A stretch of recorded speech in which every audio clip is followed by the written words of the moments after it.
আসসালামু আলাইকুম। সংবাদে আপনাদের সবাইকে স্বাগত জানাচ্ছি। আমি ফিরোজ তোহা। শুরুতেই আরবে কেবলস সংবাদ শিরোনাম জানিয়ে দিব সর্বশেষ গুরুত্বপূর্ণ আপডেট বাংলা সংবাদ। শুরুতেই জানিয়ে দিব চরমোনাই পীরের নতুন কর্মসূচি ঘোষণা। কোটা বিরোধী আন্দোলনে উত্তাল সারা দেশ। দেশের বিভিন্ন স্থানে পুলিশ এবং ছাত্রলীগের সঙ্গে আন্দোলনকারীদের সংঘর্ষ চলছে। এমন পরিস্থিতিতে নতুন কর্মসূচি ঘোষণা করেছেন চরমোনাই পীর মুফতি সৈয়দ মোহাম্মদ রেজাউল করিম পীর সাহেব চরমোনাই। বুধবার ১৭ জুলাই এই কর্মসূচি ঘোষণা করেছেন তিনি। এরপর জানিয়ে দিব সাবির হল থেকে অস্ত্র এবং মাদকদ্রব্য উদ্ধার। সরকারি চাকরিতে কোটা পদ্ধতি সংস্কারের দাবিতে উত্তাল সিলেটের শাহজালাল বিজ্ঞান ও প্রযুক্তি বিশ্ববিদ্যালয়ের সাবিপ্রবি আবাসিক হল থেকে আগ্নেয়াস্ত্র এবং দেশীয় অস্ত্র ও মদের বোতল উদ্ধার করেছে আন্দোলনরত শিক্ষার্থীরা। এগুলো ছাত্রলীগের বলে জানা গেছে। এবারে জানাবো অহেতুক কতগুলো মূল্যবান জীবন ঝরে গেল বললেন প্রধানমন্ত্রী। কোটা সংস্কার আন্দোলন প্রসঙ্গে প্রধানমন্ত্রী শেখ হাসিনা বলেছেন, কিছু মহল কোটা আন্দোলনের সুযোগ নিয়ে সন্ত্রাসী কর্মকাণ্ডে লিপ্ত হয়েছে। এর ফলে কোমলমতি শিক্ষার্থীদের আন্দোলনের ঘটনা ঘটেছে, যা খুবই বেদনাদায়ক এবং দুঃখজনক। অহেতুক কতগুলো মূল্যবান জীবন ঝরে গেল। আজ জাতির উদ্দেশ্যে ভাষণ দেওয়ার সময় এসব কথা বলেন প্রধানমন্ত্রী।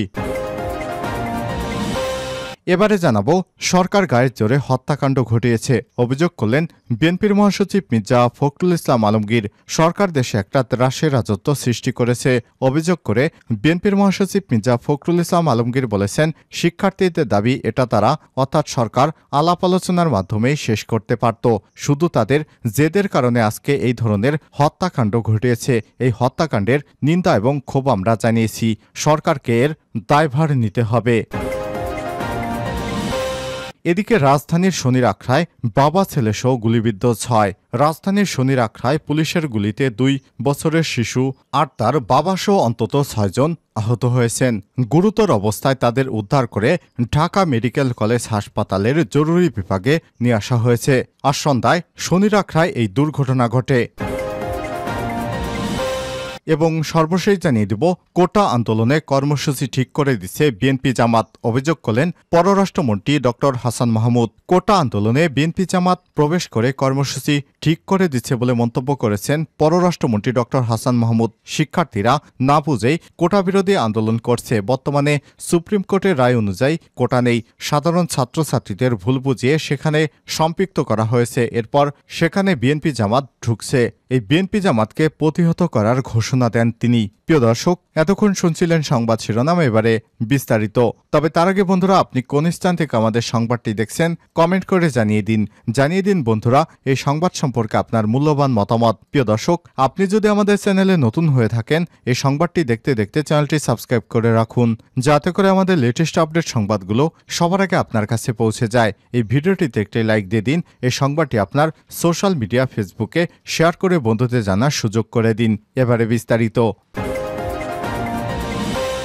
চরমোনাই পীরের নতুন কর্মসূচি ঘোষণা। কোটা বিরোধী আন্দোলনে উত্তাল সারা দেশ। দেশের বিভিন্ন স্থানে পুলিশ ও ছাত্রলীগের সঙ্গে আন্দোলনকারীদের সংঘর্ষ হয়েছে। এমন পরিস্থিতিতে নতুন কর্মসূচি ঘোষণা করেছেন চরমোনাই পীর মুফতি সৈয়দ মোহাম্মদ রেজাউল করিম। বুধবার ১৭ জুলাই বিকেলে তিনি নতুন কর্মসূচি ঘোষণা করেন। এক বিবৃতিতে বলা হয়েছে, দেশের সংকটময় পরিস্থিতিতে পীর সাহেব চরমোনাই জরুরি কর্মসূচি ঘোষণা করেছেন। এই বিবৃতিতে বিশ্ববিদ্যালয়ের অপরাধ, ছাত্র হত্যা এবং ছাত্রছাত্রীদের লাঞ্ছিত করার প্রতিবাদে আগামীকাল ১৮ জুলাই বিকেলে ঢাকাসহ সারা দেশে জেলা মহানগরে বিক্ষোভ মিছিল পালিত হবে। এছাড়াও শুক্রবার দেশের সকল মসজিদে নিহতদের জন্য দোয়ার আয়োজন করা হয়েছে। এদিকে কোটা সংস্কারের দাবিতে আন্দোলনরতদের উপর হামলা করা ফৌজদারি অপরাধ বলে মন্তব্য করেছেন ঢাকা বিশ্ববিদ্যালয়ের আইন বিভাগের অধ্যাপক আসিফ নজরুল। বুধবার দুপুর ১:৩০টার দিকে ঢাকা বিশ্ববিদ্যালয়ের অপরাজেয় বাংলা চত্বরে নিপীড়ন বিরোধী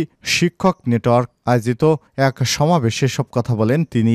আসিফ নজরুল বলেন, ১৯৭১ সালে মাত্র ১% রাজাকার ছিল, ৯৯% ছিল মুক্তিযোদ্ধা।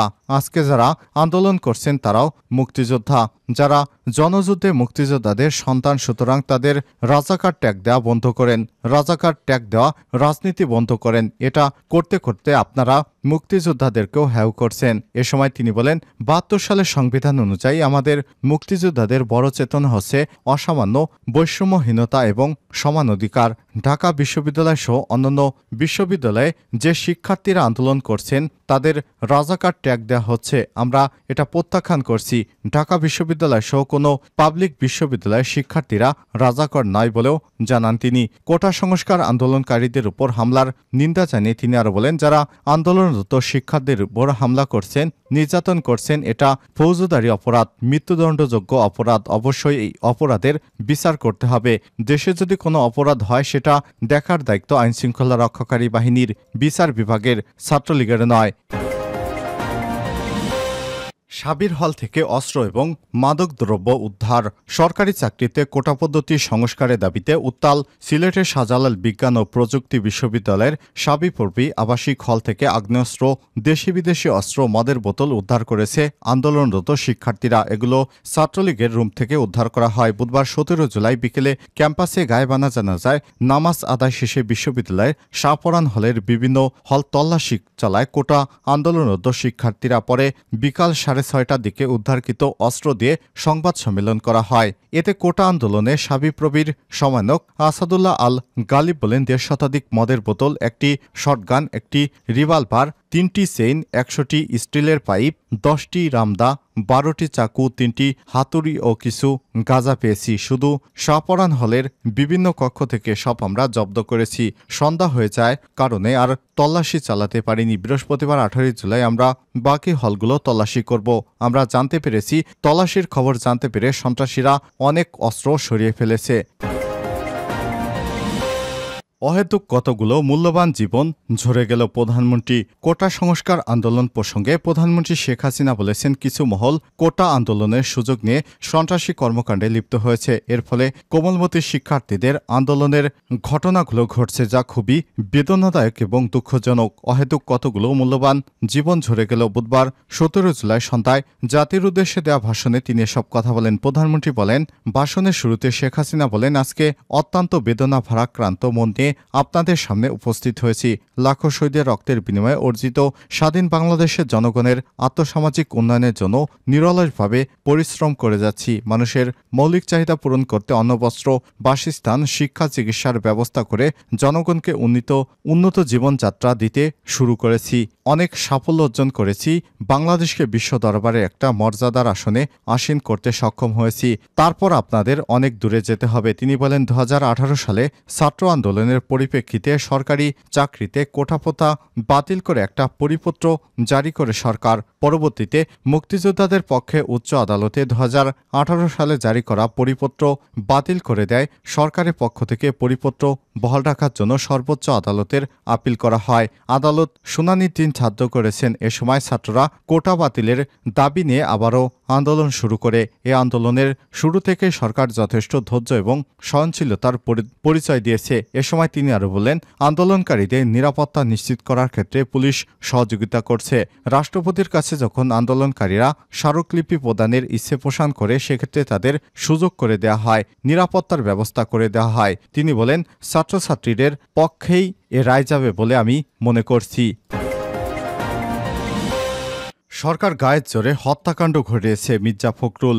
সরকার দেশে একটা ত্রাসের রাজত্ব সৃষ্টি করেছে অভিযোগ করেছে বিএনপির মহাসচিব মির্জা ফখরুল ইসলাম আলমগীর। তিনি বলেছেন, শিক্ষার্থীদের দাবি এটা তারা সরকার আলাপ আলোচনার মধ্যেই শেষ করতে পারত। শুধু তাদের গায়ের জোরের কারণে আজকে তারা এই ধরনের হত্যাযজ্ঞ ঘটিয়েছে। এই হত্যাকাণ্ডের নিন্দা এবং ক্ষোভ আমরা জানিয়েছি। আজকেও আমরা গায়েবানা জানাজা পড়তে এসেছিলাম। আপনারা দেখেছেন এই মসজিদেও কিভাবে তারা প্রবেশ পথ বন্ধ করে দিয়েছে। আমাদের গায়েবানা জানাজায় বাধা প্রদান করা হয়েছে। আমরা এহেন ঘটনার তীব্র নিন্দা জানাচ্ছি।